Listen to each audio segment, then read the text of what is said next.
contest which says that giving wings to ideas. Right. So when this process happens, do you want to elaborate using another field of engineering where this has happened?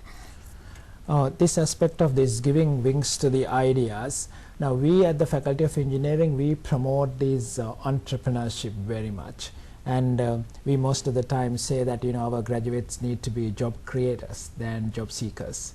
So which means basically in a country, if you talked about the wealth creation, we cannot have all the engineers going to the industry and ask for jobs, because there should be somebody who creates the industry, and they are the entrepreneurs.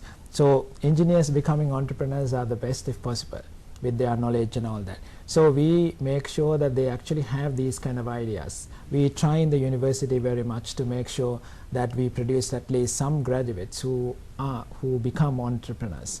So in this particular department, that's a Department of Mechanical Engineering, and with the support of the IRKVU project, which is funded by the World Bank as well.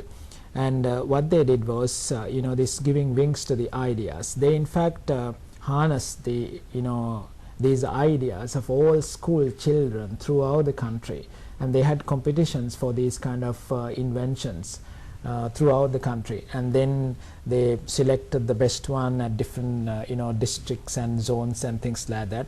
And there was the final competition at the University of Moratuwa. So that was this giving wings to the ideas and things like this. This was done by the Department of Mechanical Engineering? It's actually mainly by the students of the Department of Mechanical Engineering. So we call it INOMEC in 2009, the last one that we had. So that is a mechanical engineering department. So in the department, you do quite a lot of other kind of developments as well. So for example, this three-wheeler project that I talked about. So the department and the Engineering Design Center. Now that is to support. This comes under which faculty, which department? The three-wheeler project? It is under the Engineering Design Center, which is actually a center in the Faculty of Engineering which draws resources from all the departments. So it's multidisciplinary. It's multidisciplinary, yes. And this three-wheeler project, basically we are developing. Now you have Alba three-wheelers is only the local three-wheel manufacturer. Now for that manufacturer, we actually try to develop a solar-powered three-wheeler, and then the hybrid three-wheeler. So this kind of research and development we do together with the ministry which supports that. In this particular case, the funding is given by the Ministry of Industrial Development, and then we have the owner of the company, the three-wheel manufacturer, and the University of Moratuwa. So we put together resources and then try to do development activities and then transfer that technology to the industry to produce. So that is one example. Then we have other examples like value addition to coir industry and things like that. Value addition to coir industry, yes. And things like that. For example, how does that happen? It's also supported by, now when you say mechanical processing and things like that, coming out with various kinds of value added products, so that you can capture the export market, because that is a raw material in abundance in Sri Lanka. So that is just another aspects. Likewise, there are lots of other. Now these student projects, when you talked about this, we had this coconut dehusking machine that we produced and things like that. So those are very good for small manufacturers. And the Department of Mechanical Engineering goes into lots of SMEs, small and medium entrepreneurs. They find out, go to the industry, find out, even to the villages, and find out, okay, what kind of support. Now say for example, things like even string hoppers making a machine. You can see that if you can actually support, it is not just only the big players. Now the big players are good for wealth creation of a country, where they can penetrate to other countries and do it. But on the other hand, we also need to enhance the productivity and the efficiency of our own things, and that is where we go to the small and medium enterprises. And of course, on the other hand, they can also produce things which can be exported. So the departments go to these kind of villages, and like community projects, like innovative projects, outreach projects, and then support these kind of development activities. Okay, Professor. So we are speaking to Professor Ananda Jayawardhene, the Dean of the Faculty of Engineering. We will take a small break and we will be back with you soon. Stay with us.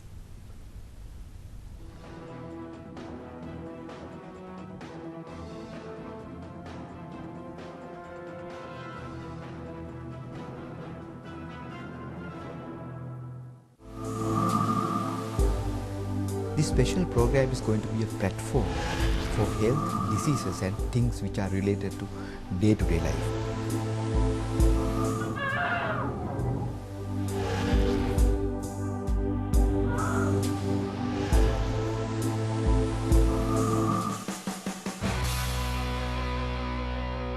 On the gate. Yes, it's gone. Give me one reason to stay here. Hey, hey, stupid Cupid, stop eating on me. You're not taking green thumbs at tequila. I don't really know it's settled.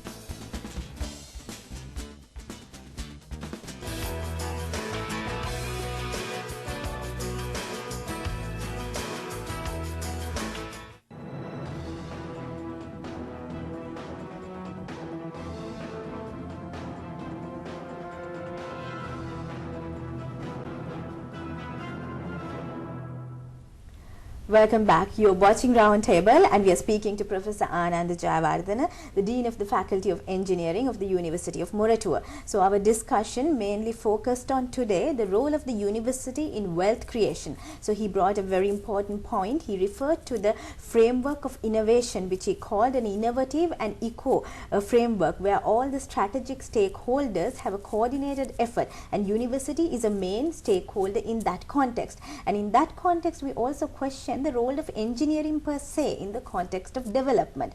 So to elaborate on that, we went into detail, and that is where we spoke about the departments of engineering that comes under the Faculty of Engineering, and we have touched on mechanical engineering and chemical engineering. Now Professor, to continue from there, we can also go to maybe the electronics engineering and how the university has added value to the system.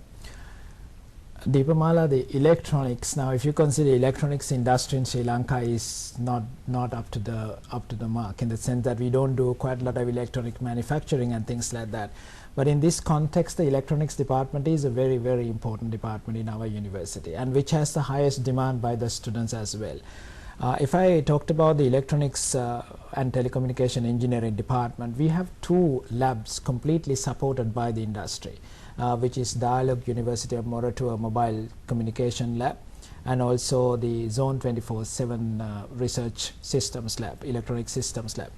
Now if you talked about, I will talk about these 2 labs and also go into the department activities.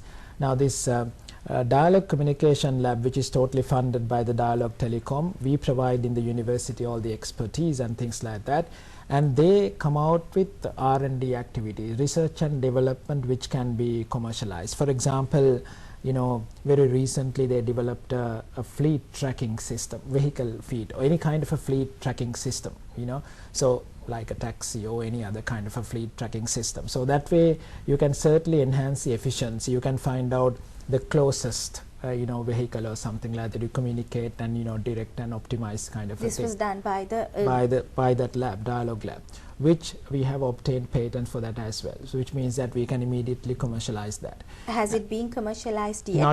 Not yet, but you know, we are negotiating with companies, and there are 2 companies who are interested in doing that, and we certainly very soon we can commercialize.